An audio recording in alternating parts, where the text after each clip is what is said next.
So, Yes. are we recording now? Well, welcome to the show. My name is Slimebeast. Thank you for that introduction. Hello! Thank you for introducing the folks to my show. Hello, my name is Slimebeast. Welcome to my show. It's called I Like Dinosaurs. Well, now that we've established that, hello everybody. My name is Prasokour, and I don't practice social distancing. So you're not you're Prasokour, but you're not a practicer That is of correct. social. Okay, I see. Yep. I see what you did there. That was very clever. Yep. I'm a total hypocrite. So you don't practice social distancing, so you just walk straight up to people in public and just like put your mouth over their nose so you can suck the COVID out of them, or? It's not their nose, but that's the basic. Oh, I see. Yeah. I see. Boy, if you could get coronavirus that way, oh boy.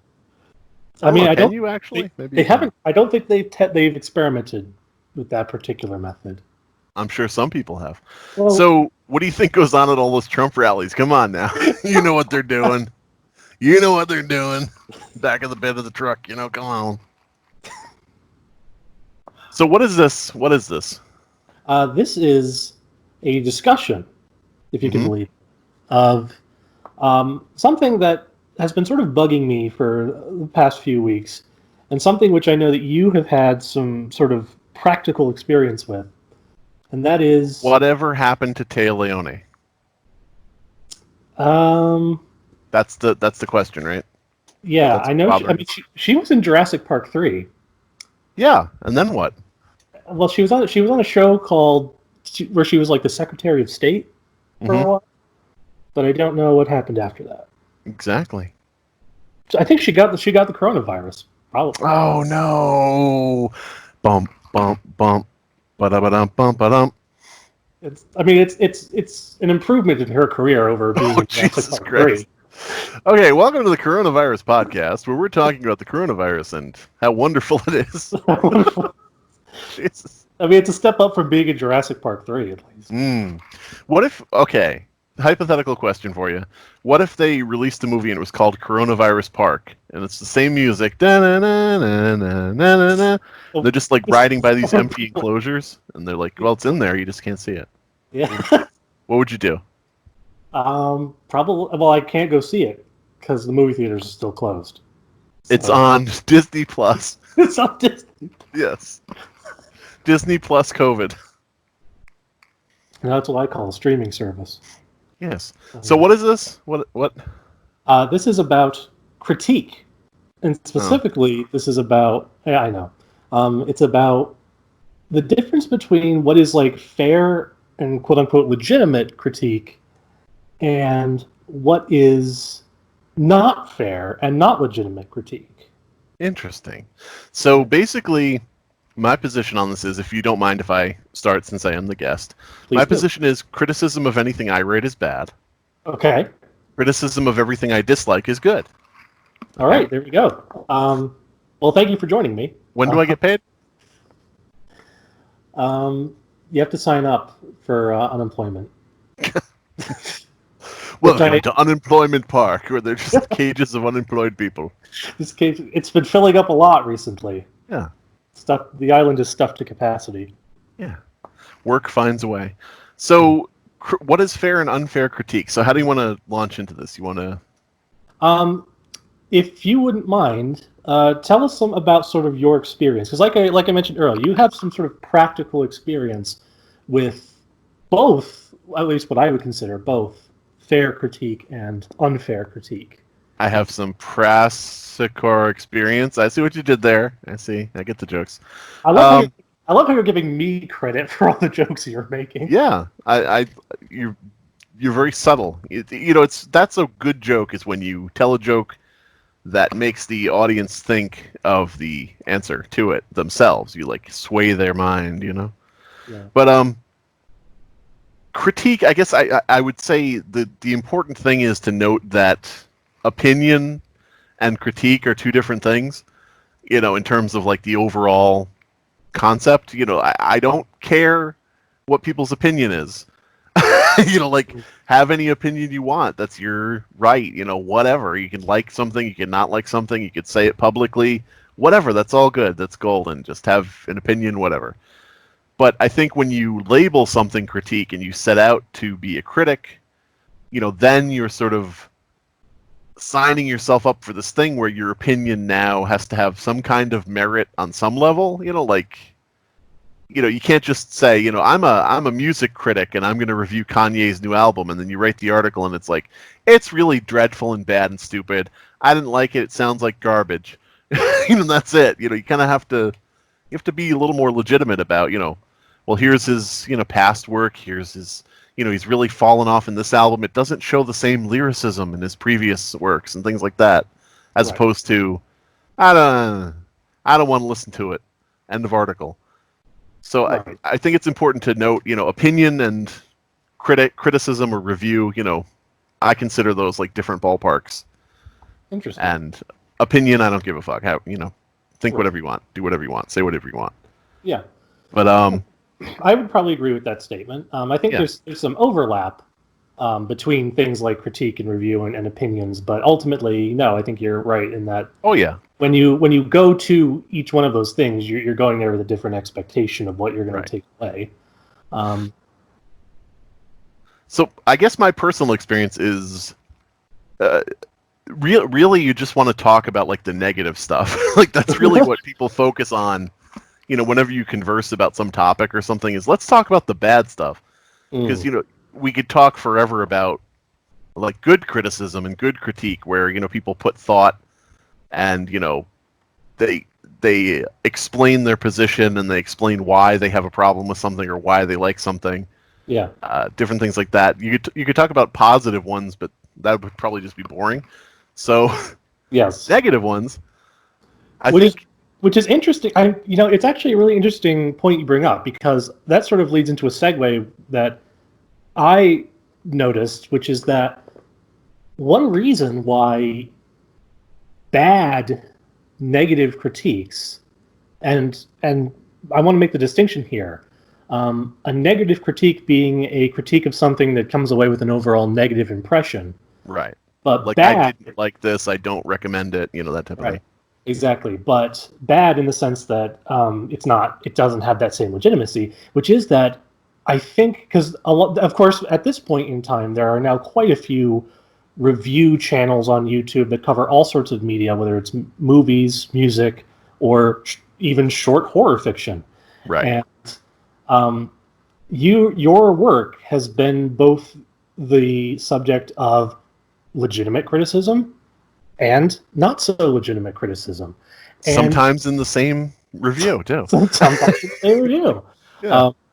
But there's sort of an incentive of these review channels to find negative things about works. Right. Because it's more fun to talk about. Definitely. It's more interesting for people listening to have people just tear apart something. I mean, if you have two people in a room and one is quietly reading aloud the works of Tolstoy and the other person is, screaming about the government, putting rays in his brain, everybody's going to pay attention to the second guy. Nobody's going to know the first guy's there. So, when somebody's ranting and raving and, decrying something as terrible, so on and so forth, everybody's going to notice, that. And when there's a review where it's like, this is pretty cool, or, this has some faults, but overall I like it. That's not only does that sound like a nostalgia critic video, but every one of his videos ends with, yes, it's a horrible movie and it's dreadful and it never should have been made. But really, when you think about it, it's the work of a director who had a dream, and it's like, oh, okay, fine. But I forget what my original point was. Continue. If you have two people in a room, one of them is restrained and reasonable, and the other is ranting like a critic. Yeah, and when you get into entertainment, which that's pretty much, if you're posting a review on YouTube or on any social media site, it basically, you're in an entertainment You're on an entertainment platform. It's Right. not Rolling Stone magazine where, somebody's buying Rolling Stone magazine and they read a review of an album and they say, "Oh, that album sounds good. I think I'll buy it."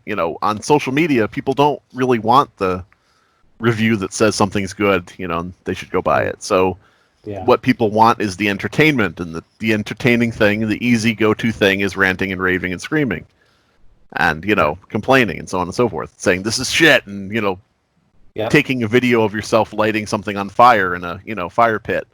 Like, I'm going to burn this product. It's so bad. Yes. Everybody in the audience is like, that looks awesome. Right. Yes. But No, the only people who go to these things wanting a positive opinion are, one, the people who already like it, or two, the creators themselves. right. Yeah, pretty much. I mean, that's why I think a lot of the like really successful review things are ones that are funny aside from the critique. Right. Like if you watch I Hate Everything, which is a YouTube channel about a guy who hates everything. When he does his reviews, it's funny because, he's talking about what's terrible about something and so on and so forth. And that's fine, that gets a lot of views. It's not my particular cup of tea. I guess I'm reviewing his channel now. But, then you've got something like Undercooked Analysis, so on and so forth, which, the elephant in the room is, we're going to drop that at some point. Of course. You got something like that, you're listening to it and you don't need to hear a bad story because the people on the show are being funny outside of the review. Right. It's essentially that's always like the best. Oh, go ahead, sorry. Yeah, no, I was just going to add to that. It's essentially a form of riffing.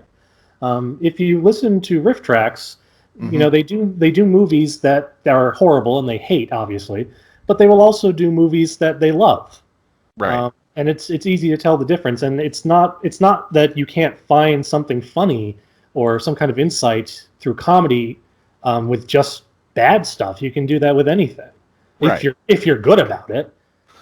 Yeah, I mean, one of the things I remember most about Mystery Science Theater, I don't know why this one always stuck with me, but was somewhere in one of the movies they had a sign up in the background that said "look," and it said "polish" underneath that, or something like that. And so one of the guys in the audience says, "Quick, everyone, look Polish!" Look Polish, everyone. And it's like that takes some thought and some cleverness and everything, rather than what the show could have been, which was, I guess, a good comparison would be Beavis and Butthead, where they watched the videos and they would say, "This sucks. She looks stupid. This is dumb. This is horrible." Yeah. And it's like, yeah, that's funny to see them talk about something sucking, but it's much funnier, I think, when someone comes up with something genuinely funny that's sort of riff tracks, is like riffing off of the movie and yeah, or whatever work you're reading, or different things like that. Mm-hmm. So yeah, I mean, Mystery Science Theater, even in the Hobgoblins episode, there's that part where I think Mike leaves the theater at one point and you can hear him sort of sawing and hammering off screen, and he comes back with cardboard cutouts of all three of them.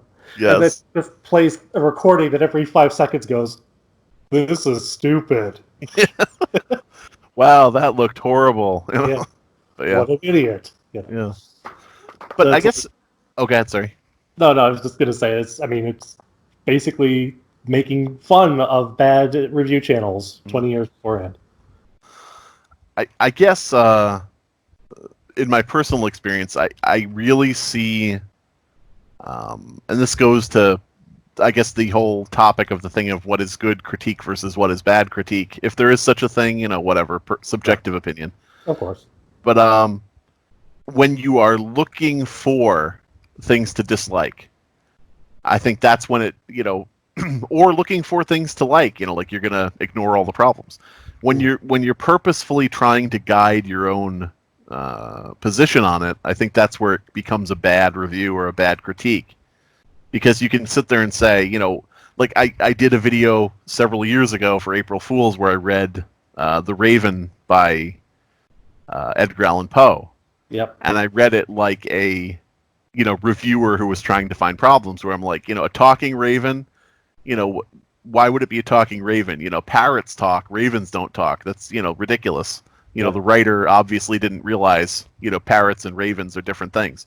Like, you can do that to any story, you can do that to any movie, you could do that to anything. It's the CinemaSins style of review and critique, where you just point out something that exists in it and say, that's wrong and dumb. It's like, you're just trying to find something to fill time, because you've got to keep the audience entertained. Yep. And you've got to, that's your primary goal now, instead of actually, reviewing or critiquing something. So you got to find those beats. You got to find those comedic moments every 5 minutes or something, like a sitcom. Yeah, basically. And it's really, and the thing is, that type of criticism also doesn't come with any analysis. Right. There's no explanation of why these things are bad, which, because let's face it, a significant amount of the time, the reason, quote unquote, why these things are bad is just because they aren't to the reviewer's taste. Right.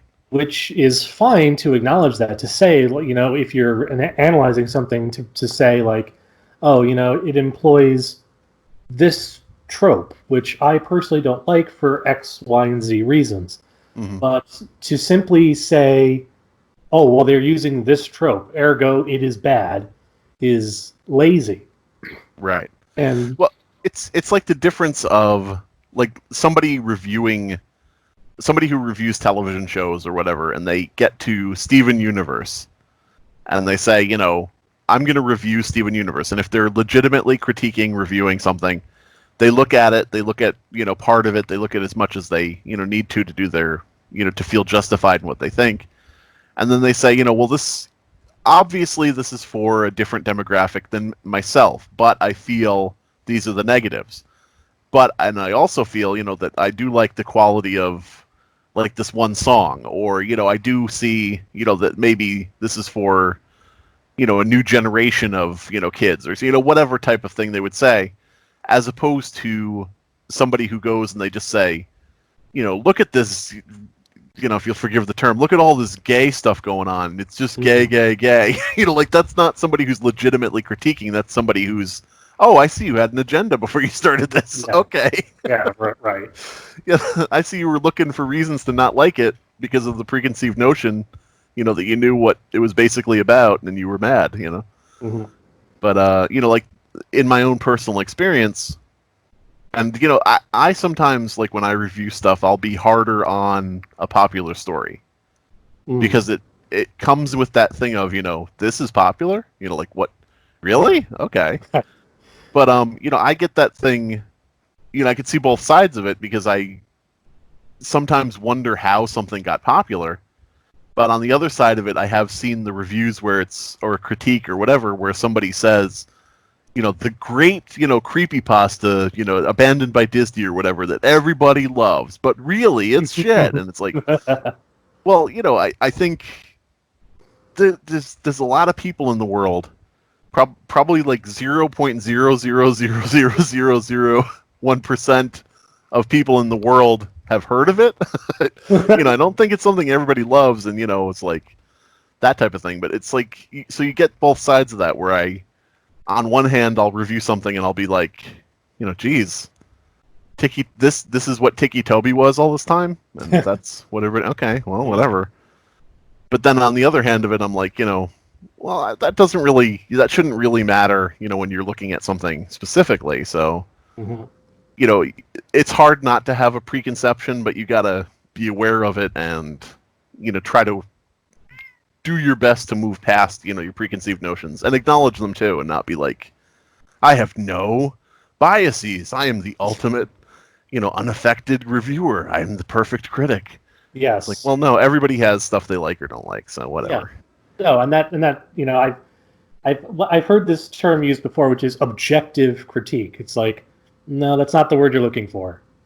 Critique is inherently subjective. Now, That doesn't mean that everything that's called critique is just as legitimate as every other. That's the whole reason we're talking. But no, an objective critique would just be like a list of facts about the movie. Like, Jurassic Park is a movie that was released in 1993, directed by Steven Spielberg. Thank you for coming to my review. I have no opinion of it beyond that. It just here's the runtime, here's the cast. Yep. It's a Wikipedia page essentially. Essentially, yeah. And I actually, just to sort of one idea I had about a couple years ago, but I was too lazy to do it, was to actually do a review like that of Jurassic Park. Do it in text to speech. Mm-hmm. Essentially, copy and paste the like first paragraph of the Wikipedia article. And like, here it is, the most objective review in the world. There's absolutely no subjectivity in it whatsoever. It has an opening theme which proved very popular among audiences. It goes like this: da da da da da da da da da da da da da da. But yeah. I mean, I guess where I would go from this is also I would like people to stop leaving comments where they say "pretty good, 5 out of 10." Like, explain what you're talking about, Jesus. Where did those other 5 stars go? Yeah, overall this story was terrible. 8 out of 10. It's like, what? What? What metric is this? What are you? Yeah, this is great. I love it when people review things on their own bizarre, idiosyncratic metrics. It's like that Twitter account. What is it? Like Amazon reviews. Mm. That it's like 0 stars because this movie didn't have a dog in it. It's just crazy. But yeah, I mean, this is sort of something I was talking about with the Fear Fiction podcast. What is that? The Fear Fiction podcast at youtube.com/fearfic. It's like fanfic, but with the word fear. We were talking about Siren Head, and we were talking about what the fuck was the topic again? God damn it! I keep losing the thread of what I'm talking about here. I don't know why. I guess it's because you're terrible. No, I'm just kidding. You're not wrong. No, I keep going off on tangents and then I forget what I'm talking about. The level playing field. The thing is, we were talking about like the level playing field of like authors where you can write or create something and then some other random person is basically on the level playing field where they can write the lore for your character or like a sequel to your story, and everybody will treat that, there's a chance everybody will treat that as the actual legitimate story now going forward. Yes. Like Slenderman has tentacles, that thing that was like added on by someone randomly later, and now it's like, no, he does. It factually is true, because everything's level, and any writer is just as good as the original one or original creator. I think that with reviews and critique, that's sort of the same thing now on the internet, especially with like blogger journalists. Like there's so many walls that are just gone. And a lot of that is good, but also some of that means that the 12-year-old who's typing, 8 out of 10 in a comment section sort of has the same level playing field as like somebody who maybe is a, graduate of some prestigious college with a degree in literature, and what I mean? Like everybody on the internet's the same, and yep, it has been said that is both simultaneously the best and worst thing about the internet. Right, and it's like you can get somebody who writes a big long paragraph about why something is good or why something is terrible, and you're like unable to tell, is this somebody who knows what they're talking about? Yeah. Or is this someone who hates the author of the story or loves the author of the story because of their position on Fluttershy from My Little Pony? This person's another Fluttershy fan. I love his work, and I'll talk it up. You don't know what is driving anybody's opinions of anything anymore. Yeah, no, and it's becoming really frustrating because we are getting to a point where, you'll have these large, channels on YouTube that are supposed to be review, critique, analysis, explained, whatever channels, and they are essentially like being sponsored. Yeah. It's not, That's the example I should have given instead of the My Little Pony shit. You're right. Yeah. Edit that out. Okay, I'll re-record that. You never know when someone's actually in bed with the person they're talking about, like if they're sponsored or something. There, Yeah. cut that in. There you But go. yeah, And yeah, so it's a really frustrating position to be in because they don't disclose it. They treat the review as if they would treat any other review that they aren't, don't have any connection to the creator. And you, the casual viewer, have no way of discerning. right. So And it could be any number of like interpersonal drama issues too. yep, Like it can just be, this guy Skullmug, 360 wrote this creepypasta, and I think it's overrated. And this isn't because he and I politically disagree on Twitter. It's because the story, like there's so many things now where, aside from the thing of looking for problems because you want to be entertaining, aside from sponsorship and things like that, it's just like, I've gotten reviews where somebody didn't like a story because they didn't like the fact that a character was female, which is like, oh my god, okay. And the funny thing is, it was because they were so progressive that they didn't like, because at the end of the story, the twist of the story is that the main character is female, and my thought process in writing it was other critique and other criticism where people said there aren't enough female narrators in creepypasta stories. Mm. And I was thinking to myself, actually, I don't know the gender of pretty much any creepypasta protagonist unless it's explicitly stated for some reason. Everybody's pretty much genderless, ageless, raceless, so on and so forth. Yeah. So I wrote a story specifically, where I said I'm going to make it at the end, where I'll just say the character is female, and that will be a twist because nobody will be thinking that because they have the preconceived notion. Right. Not because the character is male, but because people think the character is male automatically. Yep. Now So, I know the story you're talking about. Yeah, there you go. Yep. So the response to that from one or two people was, "Oh, it's so disgusting to treat that like a twist, as if the character's gender is a tawdry twist for your story." And I'm like, the only reason you would see it as a twist is if you assumed that it wasn't a female character. There you go. Yep. So it's politics even get into shit. So. Yep. No. There's the political, and there's sort of the intersection of the interpersonal and the political, where they hear through the grapevine that one particular creator is alt-right and horrible, fascist, whatever, and they hear that fourth hand from some rando, and so they will then, if they ever happen to encounter this person's work, they'll go into it with that assumption, right? And they'll just assume that the author is a terrible person, not because they have any experience with the author or the author's work, but just because they heard it from someone else. So they come in. You can just go ahead and call him Victor Surge. It's not, everybody knows. You could just say who you're talking about. Okay. I mean, I generally didn't have anybody in mind.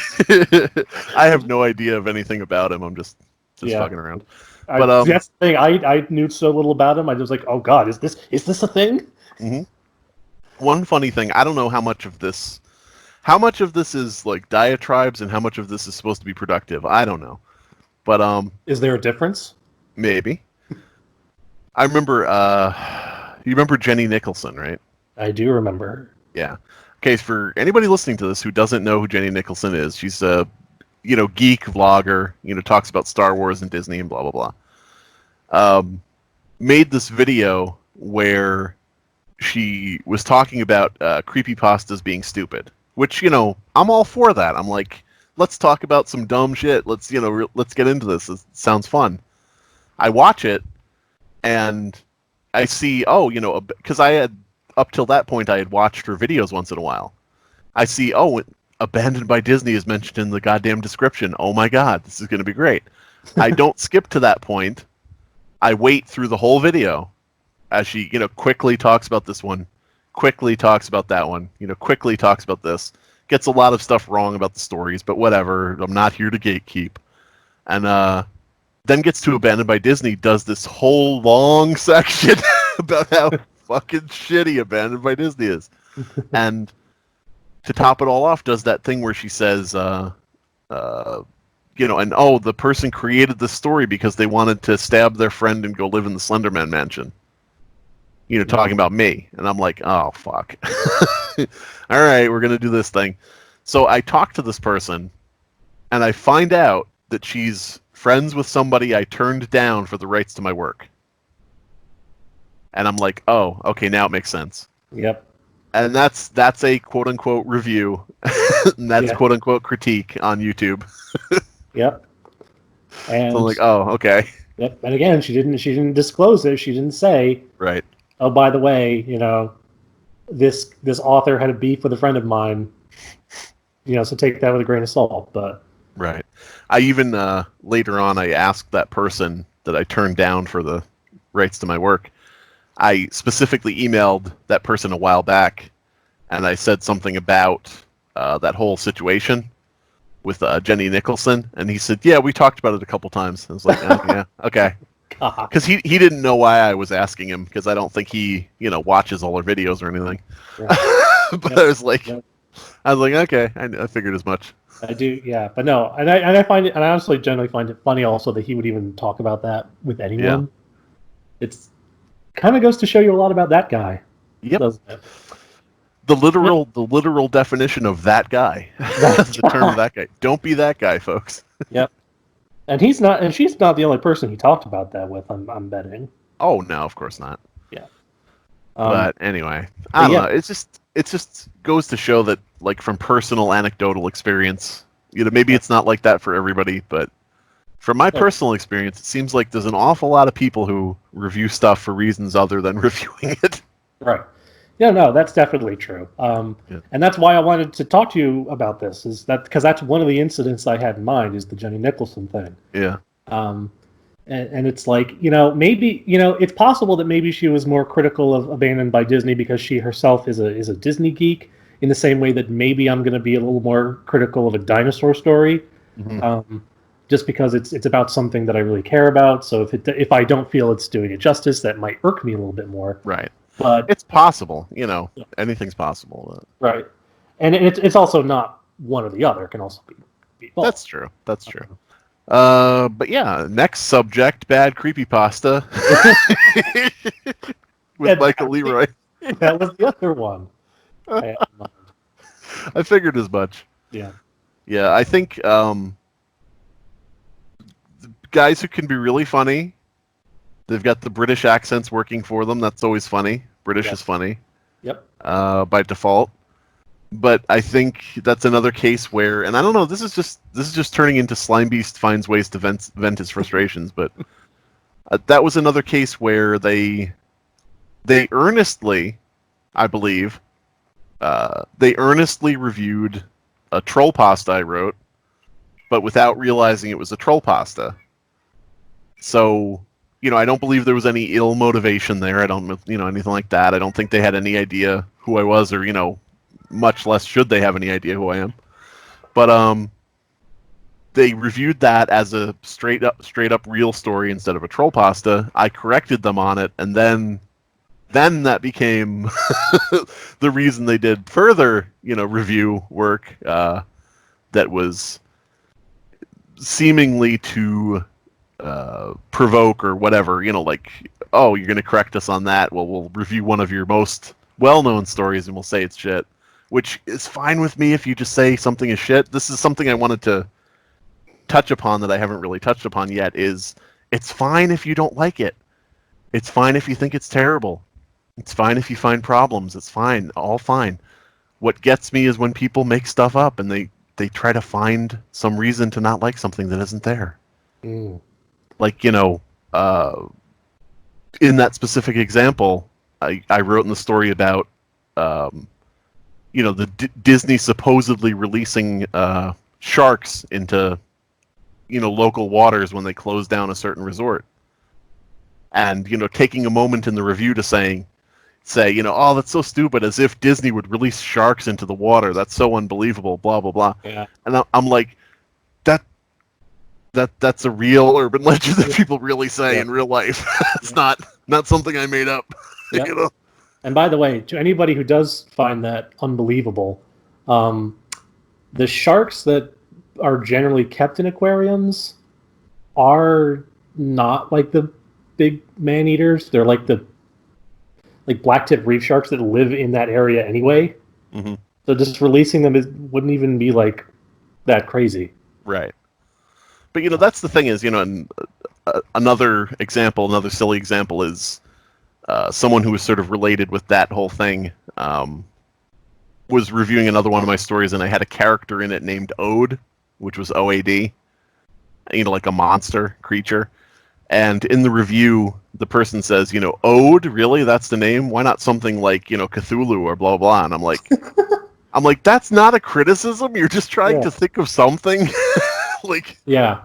You're trying to think of some problem when there are probably plenty of problems to choose from. You don't have to make them up, Yeah, and that's so weak as a criticism, as a faux criticism, because anybody with two brain cells between them can see that Cthulhu would be an infinitely stupid name if it didn't have like a legacy. And plus, you're not going to name some other secondary fucking character Cthulhu now. Yeah. There was a creature under the bridge in my local town, and we called it Cthulhu. It's like, no, that's not what that is. No, you can't just spell it with a K and think we won't notice. It was Cthulhu. It was looked like Cthulhu, but in a dress. I don't know. It's a mismailed character. Yeah, exactly. Assuming Cthulhu has a gender. I don't know if we want to get into tropes versus women in video games when we're discussing the validity of critique. I don't know if we want to go there. Well, I don't know anything about them, so I wouldn't be able to say anything anyway. Whew, okay, that's good. We avoided a hail of bullets there. But no, yeah, just continuing with that's another fascinating thing where people will find beefs with stories and things where they're like, oh, that's so unbelievable. And it's like, it's true. It's fact. When reality is unrealistic. This is what okay, so going back to Abandoned by Disney, because that's the one everybody loves to tear apart. Right. Is when people talk about Treasure Island and whether or not it actually existed. This is the one where the Disney nerds love to say, like, actually, there is no park called Treasure Island. He was probably referring to this park. It's like, no. Anybody who does even a curse... Because here's the thing. I wrote an Abandoned by Disney spin-off pasta. Right. It was called Abandoned by DreamWorks. It was about Shrek. Shrek pulling his ears off. I remember that. Layers. But no, in the story, it's told from the perspective of a guy who's kind of like a skeptical asshole. So I did research into, like, is Treasure Island real? And there's the iMockery article, which is sort of the primary source. It's the primary inspiration for the story. Right. As you've said in many occasions. Definitely. But I also wanted to get, like, another source, because it's never, from the perspective of the skeptical asshole, you never just want one source, you want multiple sources. And I did actually find a report by it was like from Florida University of like the Baker's Bay area. It was like some sort of report about the area, and it mentions the park by name. Right. So there you go, corroborative evidence. This park existed. Whether it was like an official Disney park or a separate park that licensed Disney products is, that's another thing. But no, this place existed. Disney nerds. It was named Discovery Island, and I think I did like a very cursory, very casual look into whether I was right or not about it, and it seemed to me somewhere along the line that it was like Treasure Island, but it was named renamed to Discovery Island or something like that. Mm. I don't know, because what I realized was, I wrote in the story that the main character read the iMockery blog post, so it doesn't fucking matter if it exists or not, because I'm just true. relating what's in the actual post you can find on the internet. Yeah, talk to iMockery about it not being right. Yeah, that's true. Because my character read their blog. Their beef is with a fictional character writing a story about a Mickey Mouse costume who takes his head off. That's who they're angry at. They're angry about a person who doesn't exist, talking about something that never happened. And that comes up a lot, where it's like, this actually, is blah blah blah, and this person should have done their research and so on and so forth. It's like, if you write a story where a kid watches a SpongeBob cartoon and then he goes out and puts rocks in his pocket and jumps into the lake, to go visit SpongeBob, and he drowns, you can't criticize. Well, you can criticize the story. You can do whatever you want, but you shouldn't probably criticize the story by saying, that's stupid. That kid should know, that you can't actually breathe underwater. It's like, no, he's basing it on what he saw. It's like, the character in my story is basing it on the blog. So if the island doesn't exist, I'm holding my hands up in the air. I got no responsibility for that. As I said, talk to iMockery. Yeah, it's like, and that's sort of the next step beyond that, which is that even if everything in the story isn't true, whether or not that's actually a problem in the story it's very much a story by story basis. It's like, and as for like doing research, what I've always maintained that the difference between Jurassic Park and Jurassic World is, Jurassic Park is the student who read the material, didn't quite understand some of it, and that shows, but you're the teacher and you can clearly tell they did their homework. Right. Jurassic World is the student who didn't read the material, copied it off the first student 25 years after the fact, and changed some things to make it look like they didn't just copy, and everything they changed is wrong. And they spelled Jurassic wrong on the title of their report. Yes. It's not 2 C's and 1 S. No, remember, the word ass is right there in the middle. Yeah. Just like the human body, right in the middle. Exactly. But the thing is, too, like with critique, which is, something I sort of was thinking as I was going along there with my screed, my rant. The funny thing is, if you try to correct, God help you if you try to correct somebody who reviewed or critiqued your work. Yeah. Because then it's that you can't take criticism and you think that your story is perfect and blah blah blah blah. It's like, no, you got something wrong, and okay, whatever. Yes. All right, fine.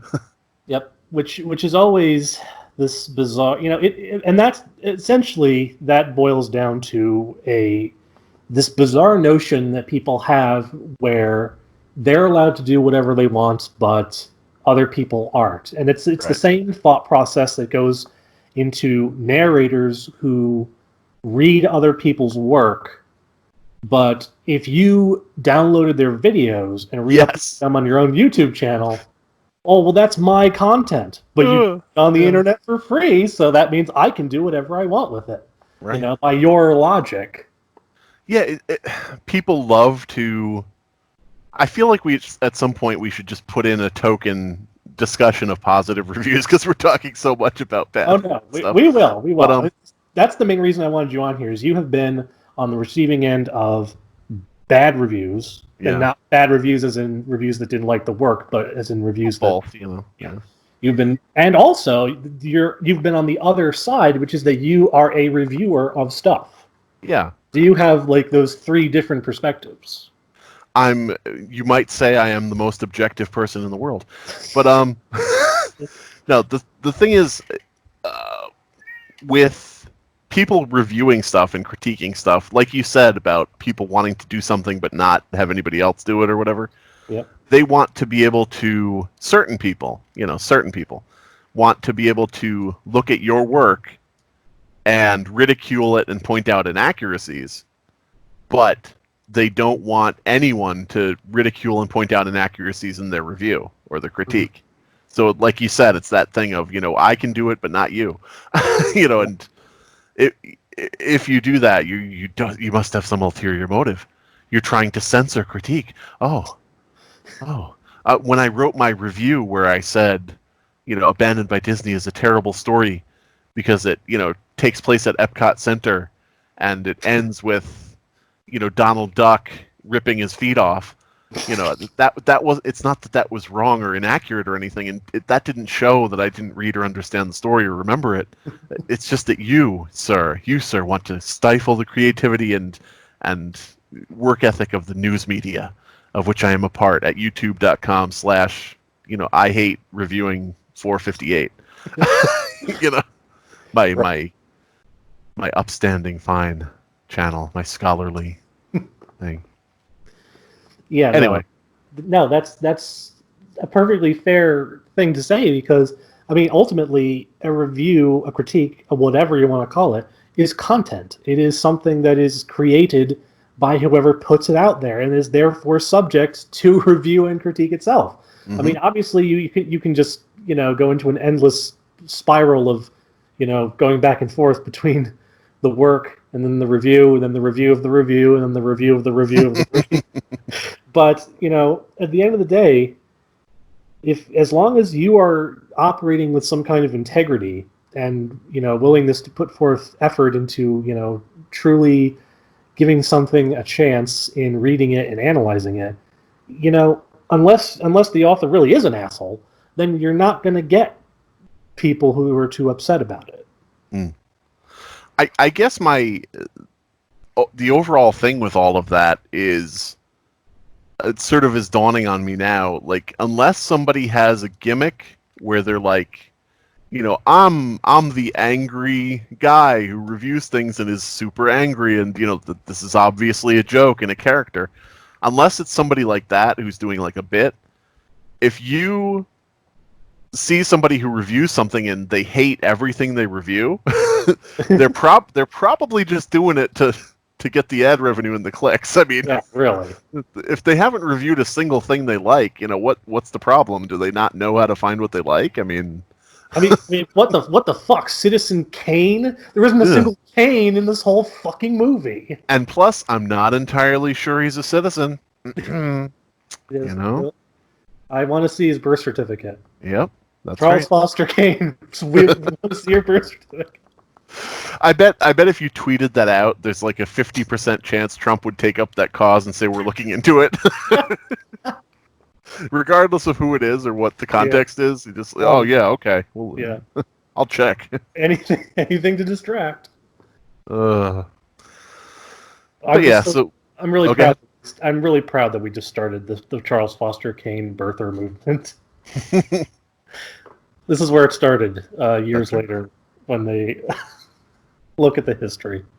If you look up the term rosebud, that actually is a missionary settlement in Kenya. I think that might have been where he was born.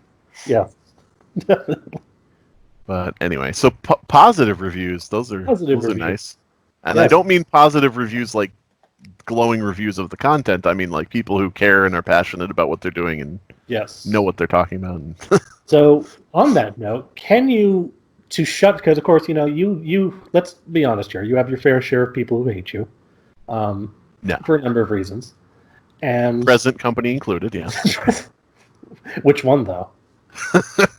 Oh yeah, both maybe. Yeah. So people will say that Slimebeast, he's just an asshole, he can't take criticism. Off the top of your head, and if you can't, that's fine. Can you think of an example of a review that you thought was perfectly legitimate that was had an overall negative impression of one of your works? I will embarrass myself as I forget the name of it. Hang on one second. It's on my website. Hold on here. Jesus Christ. Going to toospooky.com. Toospooky.com, my website. There's a review podcast called Al Dente Rigor Mortis. And Al Dente Rigor Mortis is like one of the smaller, and I don't want to they'll probably never hear this, but I don't want to sound insulting. But it's like a sort of unknown-ish kind of review show for creepypastas, for horror stories, things like that. And it's a typical setup where you have like 2 or 3 people, and usually when they read one of my stories, 1 or 2 of them fucking hate it. Oh, interesting. But it's like it's an actual show where they're having a legitimate discussion about things. You can tell it's not 3 people who got together and said, let's find some crap to make fun of in this episode. Mm. So I would al dente rigor mortis is one I would suggest. I linked it on toospooky.com, even though there's been some of the most hurtful things said about my stories. Really? But the thing is they're true is the thing. Like, right. why? Like, there was one episode where fuck, I forget what it was, but one of them searched up every time I had used the same word in the story, and they read every sentence that word appeared in, and it was like 50 fucking sentences, and I was like, ah, damn it. Oh god. But that's a legitimate thing. It's like, think of another goddamn word, Yep. Yeah, I should. But yeah, no, that's interesting, because I actually really like your work, and so I'd actually be really interested to hear from the perspective of people who really don't. I'd be really interested to see sort of what they where they're coming from, because that's the problem, is that every review I've seen of your work so far has just been of morons and assholes. So I'd actually be really interested to sort of hear what the reasoning behind why they don't like your stuff. Well, your mileage may vary, but that's my. Of course. They may all be morons and assholes, and I'm just going too easy on them. I don't know. Of all the things you've been accused of, going too easy on people, I don't think has ever been one of them. That's actually the funny thing is, nobody will ever believe this, and nobody will buy this, and they'll all think it's bullshit. But the reason when I see a review of something and I find something that's inaccurate in it, the only reason I tell people that it's inaccurate is because I have this thought of, well, maybe that'll help, them enjoy it more, or maybe that will help, dissuade some, problem that my story might have caused them, some discontent. Like if they came out of my story, they read it and they felt bad at the end and they didn't like it. Maybe if I clarify, well, you actually had the mistaken notion about this part of it, maybe that'll help a little bit, and maybe they'll not exactly love it, but maybe it'll be like, oh, okay, now I feel a little better about it. The majority of people who don't talk about criticism and don't correct things that are incorrect in criticism, I would assume, just from my own personal assumption, my own gut feeling, is like they don't care what you think. They don't care how you feel about it. Right. Which is probably the more healthy way to be, but I care if somebody, read through something and felt bad. You know what I mean? Like, right. And then you get, after you correct something and you see the response, and the response to you correcting it is, fuck you, then you're like, oh, okay, you're just an asshole, never mind. Yeah, no, that's definitely fair, because I've heard it said that if you're going to be a creative, you have to just completely numb yourself to all comments on your work. Yeah. And I don't agree with that. I think if you're going to put something out for other people to see, you should have some level of interest in how your work is being received. Now, obviously, there's always limits to everything, so you shouldn't be too obsessive about it. But, there's no point in sharing things if you don't care about the reaction you get. Right. If you genuinely don't care, you might as well just not even go through the trouble of posting it. You might as well just write it and delete it. Yeah, really. Oh, that was fun. Okay, into the trash bin it goes. I don't care what anybody. I don't care if anybody likes it or doesn't like it or reads it. Goodbye. Yeah. But. No. The problem here is that there's just a lot of people out there that don't. They just hate being corrected, and it's just a sort of knee-jerk reaction. And rather than take it with grace and humility, they just get angry at you. Mm-hmm. It's your fault that they are wrong. Mm. Oh well. Yeah, a lot of, I guess I could do like a bullet list of a short bullet list, maybe one or two things. Like people always say, going back to Abandoned by Disney, because that's the only story a majority of people who know about any of my work know Abandoned by Disney, so that might as well just be the one, that it constantly gets referenced. Yeah, and it's the one that's always reviewed. Yeah. Like, people always say, because it says in the story about Emerald Isle in North Carolina, and people will say, Emerald Isle is too small for a theme park. Emerald Isle, you can look at it on Google Maps, and you can see there's no where this could have been. Emerald Isle is too small. No, it would never be there. Nothing would ever be there. Blah blah blah. That completely ruins the story. And I'm like, well, if it actually ruins the story for you, and you would like for it to not be ruined, I can point out that it says near Emerald Isle in North Carolina. It doesn't say in. It says an area near there. It's undisclosed because I knew people would be able to look up if I gave a specific place and see there's no fucking park there. Yep, that was in a recent Twitter comment. Yeah. And here's the thing. Their tweets start out with, anybody who knows anything about Emerald Isle. And I'm like, guess who doesn't know anything about Emerald Isle? Me. The entire country except for 5 people who live there now.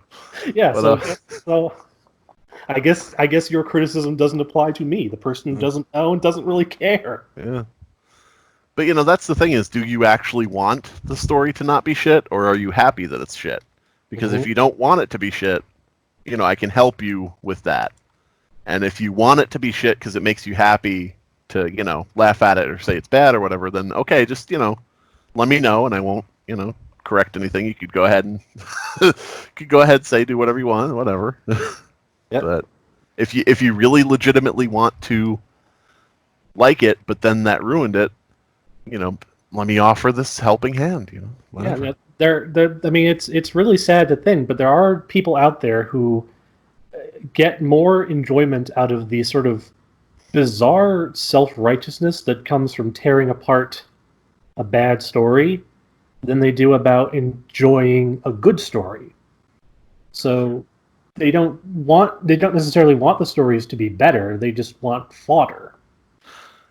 Somebody once, I don't remember who this was, and it sucks to not be able to give attribution to it, but it's just a general concept anyway. So hopefully it's not too much of a dick move. Somebody once compared like free artwork and free stories where you're not, you're just like looking something up and reading it or looking at, something or whatever. They compared it to free ice cream. Mm. And they said, if somebody hands you a free ice cream cone, actually, I'm, going to be paraphrasing, whatever. If somebody hands you a free ice cream cone and you take a taste of it and you don't like it, you don't have to eat it. You don't have to finish it. You can tell people that you don't like the ice cream at that establishment. You can tell people not to go there, whatever. But it's kind of silly to actually get mad over free ice cream. Yes. Like, it's kind of silly to actually get, irate and disturbed by the fact that somebody gave you free ice cream and you didn't like the flavor. That's a little bit too far, I think, in my opinion. Is any story you read, any artwork you see, any movie you watch, any TV show you watch, anything that you see, any music you hear on the radio or whatever, if it's not something where you're paying for it and you feel like rooked out of your money or just betrayed or lied to or whatever. Yep. And if it's something free, it's like, that was bad free ice cream. Oh well. On to the next thing. There's no point in getting so fucking pissed. Yeah. But whatever. I don't know. Yeah. And I completely agree. And it's gotten to sort of a point where, because honestly, after all the years of all of the episodes of like Undercooked Analysis and Fear Fic and so on, of all these bad, quote unquote bad stories, one thing I've learned is that even bad stories can inspire good ones. Right. Or even just inspire other stories, even if it's not, high art. I mean, I remember there was once this it was an episode of Undercooked Analysis from like years ago was some Halloween story about a guy and his kid, whatever. But I had been trying to write a story around that time, and I didn't know how to approach it.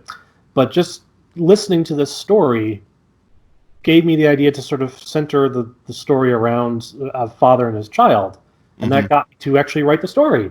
So here's this work that is being critiqued and said is bad, but I mean it inspired somebody else to create something. I'm not saying that I'm like a fantastic creator and I'm like, oh, this poor pitiful stupid story. At least it led to my good story. Like, no. Oh yes. If you can ever inspire anyone else to create something, that is like one of the greatest accomplishments that any piece of art can do. Right. And that may even lead to, hopefully, that would lead to better works from that same artist later, that same writer. Yeah. Inspired by their own work, inspired by their own mistakes or their successes or whatever. And the number one way to squash that is to read the story that was bad and say, what an idiot this writer is. What a moron. He must live in the basement and, blah, blah, blah. That's why one of the things with the Fear Fiction podcast, and UCA does this too, and, so on and so forth. Positive, good, subjectively good reviews and critiques won't attack the creator. Will go after, would maybe viciously go after the story. The problems in it, focus on the negatives, whatever. If you're not feeling the story, you're not feeling it, whatever. But the minute it's going after the creator, I think that definitely is like the number one no going back red flag of a bad faith reviewer, bad faith critic. Yeah, because nothing makes people more entertained than drama. So what better than if you can start drama with an author or something like that? But Well, you wouldn't know anything about that. So no. So here's the story somebody wrote. This 12-year-old boy wrote this story about a Jeff the Killer stand-in with his own name, like a self-insert. Let's call this 12-year-old kid a fucking idiot, and let's talk about. Let's talk about his family and his mother, and it's like, okay, now you're just being an asshole. Now you're No, it really is, and I don't understand that mindset. It's like, where the fuck do you get off thinking that you can understand anything about the creator of this work from reading this one story? Right. And it's especially when they can't sometimes even tell if it's a fucking troll pasta. Anyway, go ahead. Yeah, really. Yeah. No, it's like, even if you did assume that the narrator was a stand-in for the author, which you should never do, but even if you did, it's like, it's a fucking work of fiction. How could you possibly think that this is in any way, or like, do you actually think that this person encountered a 40-foot tall, spindly humanoid with call sirens for head? Maybe. You don't know. Stranger things have happened. Well, not really, but 3 seasons of it have happened. Oh yeah, that's true. Unfortunately. So yeah, I've definitely taken this to heart. I sort of undertook analysis. I think is sort of where it began for me. Is the separating the art from the artist in terms of like the quality of the work, and it's. I think most people have a vague idea that that's sort of the right way to approach things, but that's what sort of solidified it for me. Is like, you can hate some work all you want. It can be stupid and terrible and god awful, but don't insult the creator of the work. At least not on the basis of the work. I mean, if they do other terrible things, fine. But right. I would say it's a good idea to always give the creator the benefit of the doubt going into something. Like, when you set out to experience something in any media, in any medium, I'm combining the word media and medium, whatever it may be, any kind of creative work, just give the creator the benefit of the doubt that there may be something in there that you're supposed to understand or take away from it. And don't walk in just, with the idea of this is nothing more than a surface level story. Now, it may be nothing more than a surface level story. It may be dumb as hell, but maybe you're missing something. Maybe there's something right in your face that you didn't realize, and you're going to sound like an idiot when you criticize it, and nobody will be able to tell you because they're afraid you're not going to take it well. Everybody will just quietly think you're stupid, Yeah. But as the story goes on, and if you see that there's obviously nothing positive about it or so on and so forth, of course you don't have to keep going through the entire thing saying benefit of the doubt, devil's advocate, maybe it's great and I'm just wrong. But at least start out. At least have a high starting point, Yeah. And of course it's easy for us to sort of have that perspective because we are writers and our work has been the subject of critique and analysis. So we go into it hoping that the people who are reading will be understanding. They don't necessarily have to like the work, of course, but Right. at least they will give it that chance. So to me, I've always said this is kind of like the closest I come to believing in karma is the service industry. Whenever I am purchasing a product or whatever, I always try to be as polite and nice to whoever is at the counter, whoever is waiting the table, because I'm lucky enough not to be in this position right now, but one day I could be the person behind the counter or waiting the table, and I would want the person to treat me with the same respect that I treat them. So I thought you were going to say it's a good representation of karma because the waiter can just spit in your food immediately. The minute you piss them off, they can just hock a loogie in your burger. Well, that too. There you go. That just adds to it. There you go. The service industry, that's the closest I believe in that karma exists. But anyway, the point is, when you put something out there to the world, you go into it with the hope that it will be treated fairly. So then when you're on the other side and you are looking at what somebody else has created, unless you have zero self-awareness, which is also possible, but hopefully you would take that lesson with you and you would be willing to, okay, something doesn't make sense at first. Well, maybe it's because it's part of a subject that I don't know a whole lot about. Or maybe it will be explained later in the story. I mean, that's one thing that really pisses me off, is when somebody will be reading a story and they'll say that, oh, this doesn't make any sense. And then it's explained later in the story and they keep pretending like it doesn't make any sense. Right. Well, that's a big Cinema Sins one, too. Yeah. Speaking of them earlier, is that they'll just blow past things that, they'll say something doesn't make sense and it is explained later in the movie, but they'll never talk about that. Just make the video anyway. Yep, no, that's true. And I just want to say right off the bat, I probably should have said this earlier, but my work has never been the subject of what I would consider a bad review in terms of not being fairly critiqued. I've been very fortunate, and anytime somebody has taken the opportunity to look at my work, which I always appreciate, they've always been fair about it. So this isn't directed at anybody who I've had any experience with. This isn't me being angry at a bad review of a story that anybody's left. Well, there's always time. That is time. Yeah, there you go. No, it's not. Still waiting. I mean, the Fear Fiction podcast. Maybe we can do you a solid, give you a really terrible review. There you go. That's like you always do. Yeah, there we go. But yeah, I mean, I think. Something I was thinking of before that I maybe would circle back to just to mention because I think it could be important for anybody who is like an aspiring writer or aspiring creator in any regard. It's really easy when you're looking at something that's either getting bad reviews or something you personally don't like or whatever. It's really easy to say, why bother writing if something that terrible is popular? Or, why bother writing, if something that good is getting bad reviews? Why bother?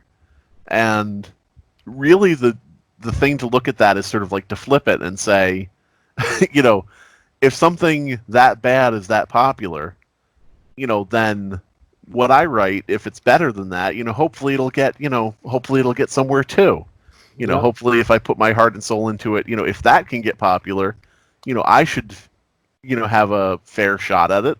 I should have a fair shot at getting, noticed. Yeah. It just is sort of like the worst thing I think that, anything like this can do is discourage people from creating. And it's not like a thing where it's like, stop all the negative reviews, don't give any negative reviews because you're going to stop people from creating, not anything like that. It's just a matter of, I think, going back to the thing about, talking about creators and attacking, creators, saying, what kind of idiot wrote this, that type of thing. I think that definitely can discourage people. Yep. Because, nobody wants that personal heat. They want to just be able to write a story, and if it's bad, they want to be able to move on and maybe even delete it so nobody sees it. Whatever. They don't want to have that stigma where it's like, hey, remember this author by name? That's the idiot that did this other thing. Don't give him a second chance. Don't let him grow as a creator. Yep. But anyway, I don't know how long have we been talking? What the hell's going on here? So we got 1 hour and 9 minutes. An hour and 9 minutes. That seems like enough for a podcast. What do you? What are you? Is that what you asked me? What are you? Some kind of? What do you, I don't even know. But no, I mean, if you don't have anything else you'd like to contribute, I feel like I said I feel like I said half a dozen things that weren't worth contributing. So I feel like we covered that. No. No, I think that's a nice way to wrap things up on a positive note. So to recap, if you're gonna review or critique or analyze something, try to put your personal beefs, your political biases, whatever you come to it with, try to put those aside, at least going into it. Give it a fair shot. If it's absolutely god-awful and terrible, do your best to explain why without taking down the author. Right. Or the creator, whatever. Maybe even suggest some ways you think it could be fixed. It's not like you have to, and it's not like anybody will likely take your advice, but it might help, other creators learn. It might help, What if instead of, Jeff being covered in bleach and having his face set on fire, what if anything else happened? You never know. Maybe you'll give the advice that helps somebody out there, What if instead of bleaching his face stark white, instead he covered it with black ink? Oh, wait. Nope. Nope. But yeah. So I guess that's it. I guess that's everything. I guess that's everything. All right. Well, thank you for joining me, Mr. Beast. Nope. Where can people who aren't listening to this anyway find you? You can find me on YouTube at youtube.com/PewDiePie. You can find me on the web at myspace.com. I go by Tom there. Biggest lie ever told. You can find me at slimebeast.com, and that links basically to everything else. So it's easy that way. There you go. And you can buy my books on Amazon. I don't know what my PayPal. Just give him money. Just give him all the money. Guys, I'm working on this really cool ARG. It's going to be the next big thing. It's the next Bend Round, but to start it off, I need everybody out there to PayPal me $20. Trust me, it's part of the overall story. It's actually part of the ARGs, and then all these idiots gave me $20. Yes, it's called Bend Round in cash. Yeah. Oh. All right. Until next time, folks. Goodbye. No, you need to have like a dinosaur-themed outro. Oh. Until next time, folks. I hope your life finds a way. Like that type of thing. But I don't. I want their lives to be horrible and to end. What are you, bad creepypasta? What the hell? No, I just write it. I'm not it itself. Oh, okay.